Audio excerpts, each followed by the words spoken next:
मैं विश्वम्बर दयाल सहायक आचार्य राज्य राज्य आज हम BA पार्ट सेकंड में राज्य विज्ञान के फर्स्ट पेपर प्रमुख राज्य व्यवस्थाओं में आज हम ब्रिटिश संविधान की प्रमुख विशेषताओं के बारे में अध्ययन करेंगे।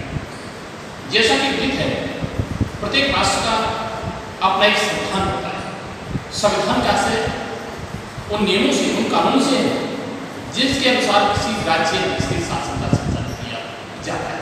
अतः संविधान का आशय उन समस्त लिखित अलिखित नियमों, उपनियमों और कानून के समूह से होता है जिसके अनुसार किसी देश या राज्य के शासन का संचालन किया जाता है, जिसका निर्माण प्राय देश की जनता के द्वारा या एक संविधान बाकी द्वारा किया जाता है।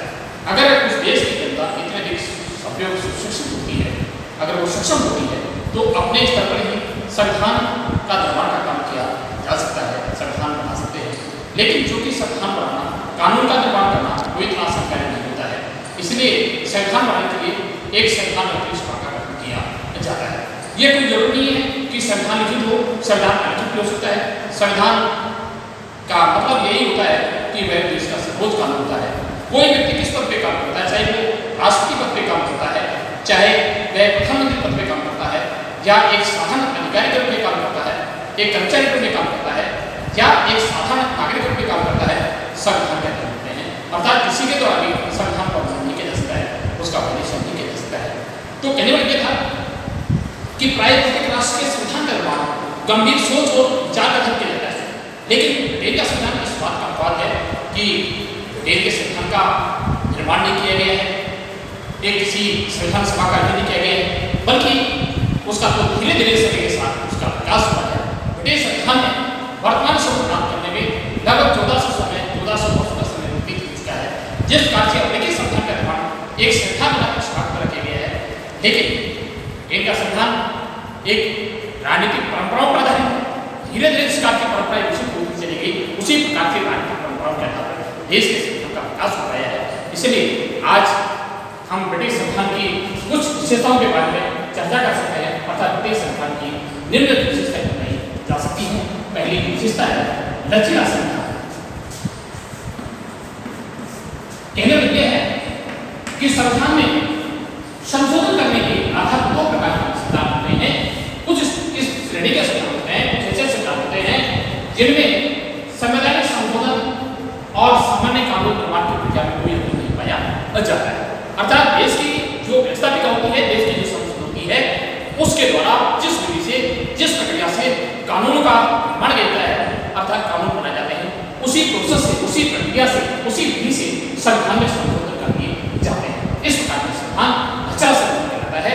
लेकिन जिन संविधान में सामान्य कानून निर्माण की प्रक्रिया और संवैधानिक संशोधन की प्रक्रिया में अंतर पाया जाता है, अर्थात संविधान में संशोधन हेतु सामान्य कानून निर्माण से किसी दूसरी भिन्न प्रक्रिया को अपनाया जाता है, अपनाना पड़ता है, इस प्रकार के संविधान कठोर संविधान कहलाते हैं। तो ब्रिटिश संविधान में सामान्य कानून निर्माण की प्रक्रिया और संविधान में संशोधन की प्रक्रिया में कोई अंतर नहीं पाया जाता है। इसलिए ब्रिटिश संविधान को लचीला संविधान कहा जाता है। यही कारण है कि ब्रिटिश संविधान लचीले संविधान की श्रेणी में आता है। ब्रिटिश संविधान में सामान्य कानून निर्माण की प्रक्रिया और संविधान में संशोधन की प्रक्रिया में कोई अंतर नहीं पाया जाता है। वहाँ की जो संसद होती है, वहाँ की जो पार्लियामेंट होती है, वहाँ की जो व्यवस्था होती है, उसके द्वारा सामान्य कानून निर्माण की प्रक्रिया क्या जाती है, संविधान में संशोधन कर दिए जाते हैं। इसलिए ब्रिटिश संविधान लचीला संविधान कहलाता है। दूसरी विशेषता की बात की जाती है संसद की संप्रभुता, संसद की सर्वोच्चता पर आश्रय संविधान। प्राय सभी संविधानों के द्वारा संविधान की सर्वोच्चता के सिद्धांत को स्वीकार किया गया है, लेकिन इनका संविधान इस बात का अपवाद है। अर्थात वहां पर संविधान की सर्वोच्चता के स्थान पर संसद की सर्वोच्चता, उसकी संप्रभुता को स्वीकार किया गया है।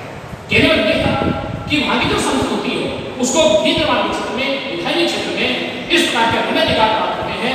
इस प्रकार के अधिकारों को किसी भी विषय की संसद के द्वारा उनका प्रयोग नहीं किया जाता है। अर्थात विधि निर्माण के क्षेत्र में असीम जो शक्तियां होती हैं, जो पावर होती है, यही कारण है कि वहां की संसद संपन्न होती है। वहां की संसद के संपर्क होने के कारण, सर्वोच्च के कारण बहुत सारे कारण हैं। लेकिन ब्रिटेन में संसद के द्वारा निर्मित किसी भी कानून को किसी भी व्यक्ति के द्वारा या किसी भी संस्था के द्वारा देश में कोई चुनौती नहीं जा सकती है। इसलिए वहां की संसद संपन्न होती है। एडवर्ड सर्कोट ने कहा है कि ब्रिटिश संसद इतने एक अधिकार को संपन्न संस्था होती है कि वो जो चाहे तो किसी भी एक स्त्री को पुरुष और पुरुष को स्त्री बनने के सब प्रकार के काम कर सकती है। अर्थात ये केवल दो ऐसे काम होते हैं, वह किसी भी स्त्री को पुरुष और पुरुष को स्त्री नहीं बना सकते हैं। वो चाहे ब्रिटेन की जो पार्लियामेंट होती है वो आकाश में उड़ान भरने वाली चिड़ियों की सुरक्षा के लिए काम का निर्माण कर सकती है, और चाहे तो समुद्र में तैरने वाली मछलियों की सुरक्षा के लिए काम का काम कर सकती है। इसलिए वहाँ की जो संसद होती है, प्रोफेसर डाइस ने कहा है ये ब्रिटिश संविधान के जनक माने जाते हैं, तो डाइस ने ही मानना है कि वहाँ की जो संसद होती है वो इतने संपर्क तो संपन्न होती है जो चाहे तो किसी भी शिशु को प्रौढ़ करा दे सकती है, किसी भी व्यक्ति को अपने मामले में न्यायाधीश बना सकती है, और चाहे तो किसी भी व्यक्ति की मृत्यु के बाद उसे राजद्रोही सिद्ध कर सकती है। इसलिए निर्माण के क्षेत्र में संसद के द्वारा बनाए गए किसी कानून की वैध व्यवस्था की जांच नहीं की जा सकती है। जिस प्रकार से संयुक्त राज्य अमेरिका में वहाँ की जो कांग्रेस होती है उसके द्वारा अगर कोई कानून बनाया जाता है तो उस कानून की वैधता व्यवस्था की जांच सर्वोच्च न्यायालय के द्वारा की जा सकती है। न्यायालय के दृष्टि में कांग्रेस के द्वारा निर्मित कोई भी कानून यदि संविधान की धारा से मेल नहीं खाता है, अर्थात संविधान की धारा के प्रतिकूल होता है, तो सर्वोच्च न्यायालय के द्वारा उसे अवैध घोषित किया जाता है, उसे निरस्त किया जा सकता है, निरस्त किया जाता है। इसे न्यायिक अवलोकन के अधिकार के नाम से जाना जाता है। अर्थात न्यायालय की परिस्थिति जिसके आधार पर व्यवस्थापक के द्वारा बनाए गए और कार्यपालिका के द्वारा किए गए कार्यों की व्यवस्था की जांच की जाती है। लेकिन इनमें संसद की सत्ता का होने का सबसे प्रमुख कारण यही है कि वहाँ पर लैक ऑफ लीगल रिव्यू अर्थात न्यायिक व्यवस्था का अभाव पाया जाता है। वहाँ का हाउस ऑफ द लॉर्ड्स होता है, उसके द्वारा संसद के द्वारा निर्मित किसी भी कानून की व्यवस्था की जांच नहीं की जा सकती है।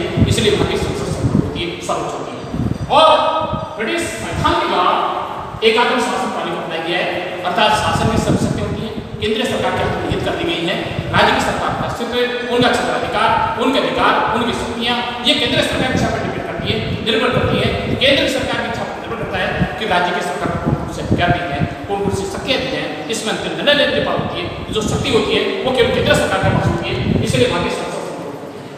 लेकिन अगर प्रैक्टिकल रूप में देखा जाए, व्यवहारिक स्थिति में देखा जाए तो वहाँ की संसद संभव नहीं होती है, सर्वोच्च नहीं होती है।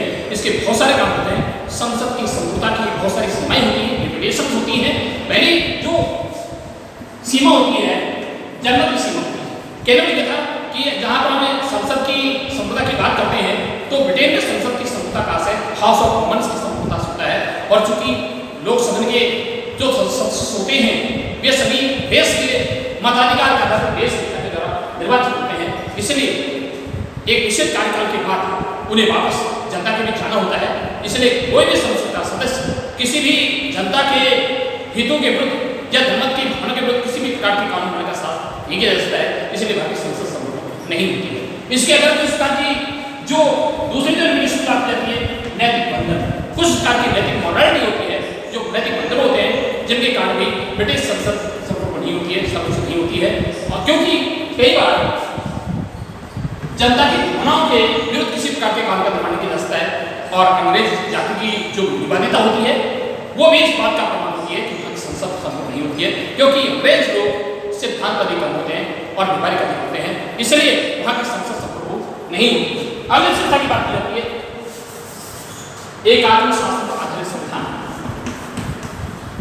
एकात्म शासन पर आधारित संविधान प्राय शासन की शक्तियों के केंद्रीकरण और विकेंद्रीकरण का था।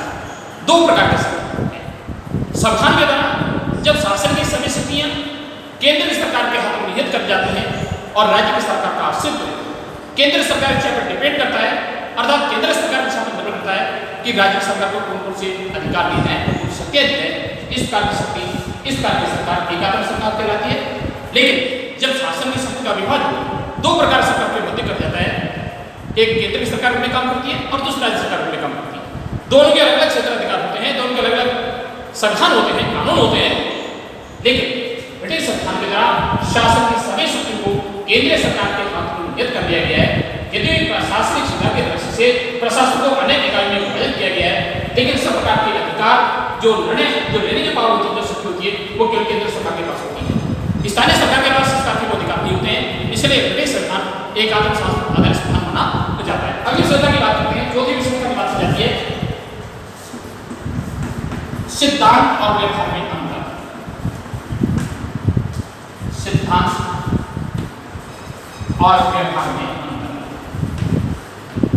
प्राय सभी देशों के संविधान में सिद्धांत और व्यवहार में बहुत अधिक अंतर पाया जाता है। कोई भी राज्य व्यवस्था वैसे नहीं होती है जिस स्वरूप से बनाया जाता है, लेकिन ब्रिटिश संविधान में सिद्धांत और व्यवहार में जितने भेद चित्र पाए जाते हैं, शायद उतने भेद किसी विश्व के किसी दूसरे देश के संविधान में नहीं पाए जाते। डॉक्टर मुंडो ने कहा है कि ब्रिटिश संविधान में जो कुछ दिखाई देता है वह वास्तव में है नहीं, और जो है वो दिखाई नहीं देता है। डॉक्टर गिलेडर्स ने कहा है कि ब्रिटिश संविधान में बहुत सारे भेद हैं, लेकिन ब्रिटिश संविधान में सिद्धांत और व्यवहार में बहुत अधिक भेद अंतर पाए जाते हैं। वैसे तो आज ब्रिटेन में राजतंत्र है, लेकिन वहाँ पर राजा महारानी को प्रशासनिक क्षेत्र में किसी प्रकार की बहुत बड़े विकास की प्राप्ति होती है, अर्थात वहाँ पर देश के शासन का संचालन जनता के द्वारा निर्वाचित जनप्रतिनिधि द्वारा किया जाता है, अर्थात वहाँ पर राष्ट्रपति प्रधान मध्य पाया जाता है। वैसे तो सैद्धांतिक दृष्टि से ब्रिटेन ने निरंकुश राजतंत्र के रूप में यात्रा प्रारंभ की थी, लेकिन आज राजा के पास जो शक्ति होती है उनको बहुत अधिक सीमित कर दिया गया है।